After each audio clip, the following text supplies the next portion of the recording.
ló bá tán o.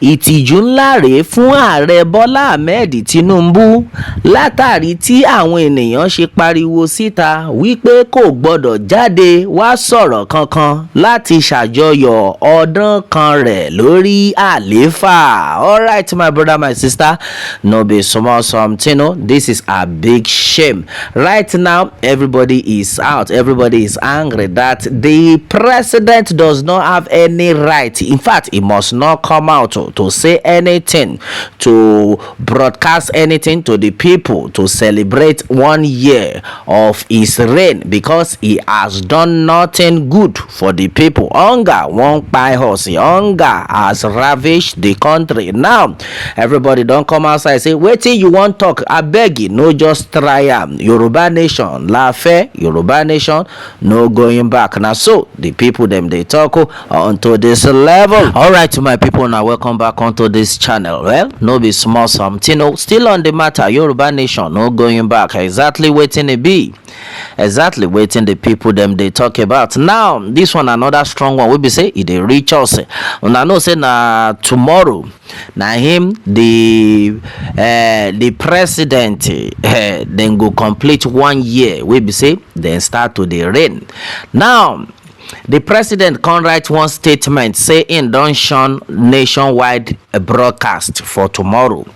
You know, say no, normally as dem complete 1 year, they suppose come outside. They can't say, okay, we celebrate to make them broadcast to all Nigerians. Say, okay, now we be say una vote for us. We don't try our best to make sure say we dey serve now. See, waiting be our agenda for the next 1 year again. You know those kind of things. You suppose they happen, but now. Baba Presido don't come outside say in don't shun nationwide protest. So saying go just address some group of people. Now if people can't come outside say wait so you mean say you won't even come outside can't address waiting you won't address with everything we be say una don dabaru since in fact say this una regime na be the worst for the whole since when this Nigeria don't dey say this una regime na bad pass. In fact many people don't come outside nationwide the broadcast báwo nationwide broadcast ẹ̀wẹ̀ níbo lẹ ti ń sọ yẹn ẹ̀yin àti ta ni iṣẹ́ wèrè wo lẹ ṣe tẹ́fẹ́ àwọn wo lẹ fẹ́ máa broadcast sí àwọn ṣáwọn èèyàn tẹ́ ti pa tán àbá àwọn èèyàn tẹ́ pé ti fi ebi lù pa àbẹ́wò lẹ́ ń try àti sọ àbó lórí burúkú ni gbogbo yín. My brother, my sister, no be small something. Now according to the news where they reach also, the president don shun nationwide protest say he go address some group of people.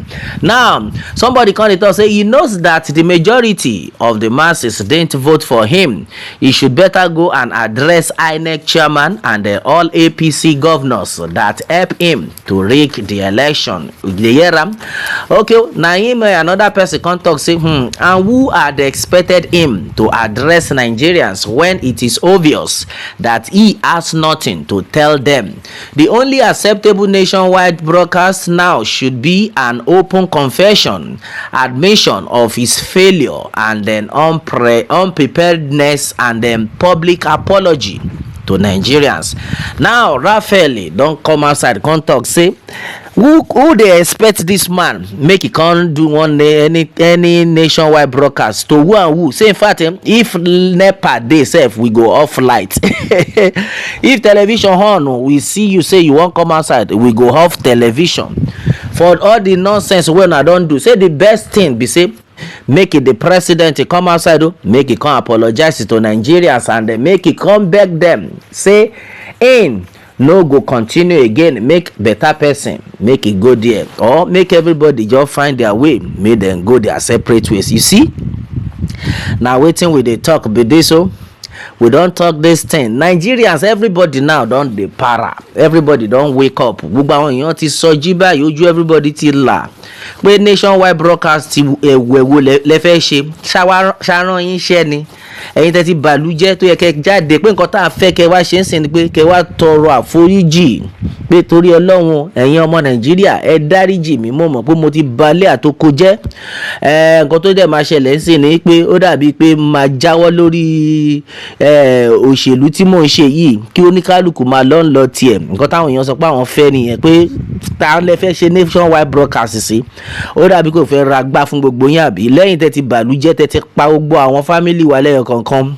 My brother, my sister, no be small something. Well, the truth of the matter now be say everybody don see wetin dey sup. Now for us to go our separate ways, we don talk this thing several times. Say Yoruba nation na him we want. Yoruba nation la fẹ́, ẹ jẹ́ ká máa lọ wá gbogbo tẹ́ kàn ń ṣe, tẹ́ kàn ń tanra yín, tẹ́ kàn ń pa àwọn èèyàn lọ́tùn, tẹ́ ń pa àwọn èèyàn lósì, ìyẹn ò lè pé yín. Ẹ̀yin gan ti mọ̀ pé ẹ lè ṣe, kí ló dé tẹ́ ṣe wá kóra yín lọ́bẹ̀ táwọn èèyàn kàn ń kú lọ́tùn tó ń kú lósì, ebi ń pa àwọn èèyàn, ebi ń pa aráàlú. Ẹ wá ń sọ̀rọ̀ pé ẹ fẹ́ ṣànù nationwide broadcast, ẹ bá má ṣànù ẹ̀ tẹ́lẹ̀. My brother, my sister, everybody don para. He prefers addressing his fellow politicians who benefited from his government. He bought SUV for them and there's so many other benefits. Okay, that's another one. Well, in basic reality, Tinubu expect cutting wage costs have followed most key things identified as Nigerian problem for decades now. Maybe his methodology I may not praise but common. He floated naira remove subsidy on his way to give local government autonomy. Are this not the problem of Nigeria? Most political analysts and commentators have identified. And then again, I give respect to his sensitive on where to talk and fact. He shoulders responsibility, but his 1 year score is low.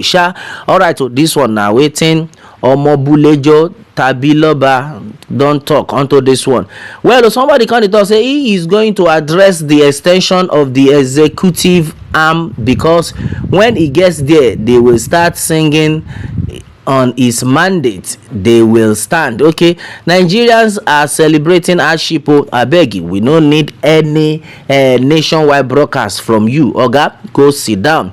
Okay, he has nothing left to tell Nigerians other than endurance. Okay, say the only thing wey he go dey talk say ẹ má worry, ẹ ṣáà máa ní sùúrù fún mi á tó dáa. Lẹ́yìn tán ti pa gbogbo àwọn ọmọ ìlú tán, ẹ ṣáà máa ní sùúrù lẹ fẹ́ máa sọ. Tán pa àwọn èèyàn lọ́tùn, tán pa àwọn èèyàn lósì. Ẹ máa ní sùúrù náà ni bàbá máa sọ fún yín. National Assembly elected him, abi? Okay, na dem elect am.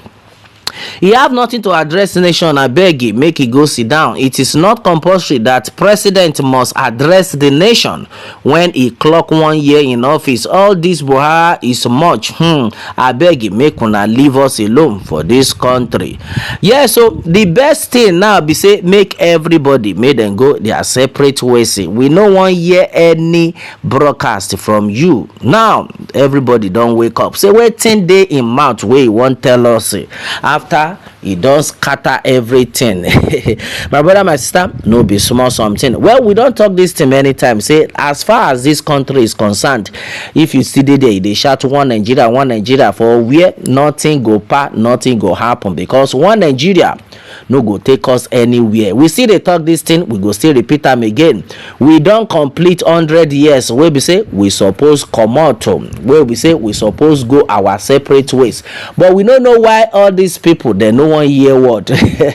We no know why e be say many people now dem still dey wait for restructuring, the same restructuring wey be say dem don use take dabaru the country.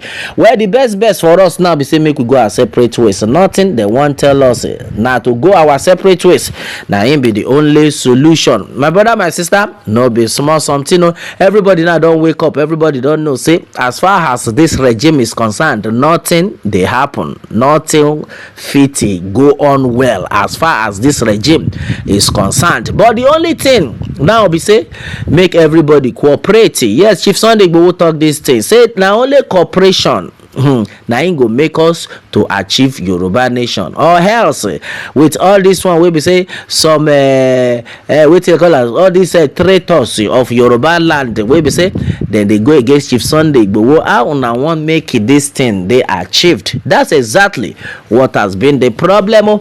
Now everybody don come outside, they don wake up say, baba no come outside, they can't do any broadcast, we no wan hear you before, so find your way, because now wetin dey our head na for us to comot for this contraction wey dem call the country. Abeg, e no fit work. Alright, my brother, my sister, na wetin dey sup now be this. So onto this level, Yoruba nation no going back. Exactly wetin e be, exactly wetin the people dem dey talk about.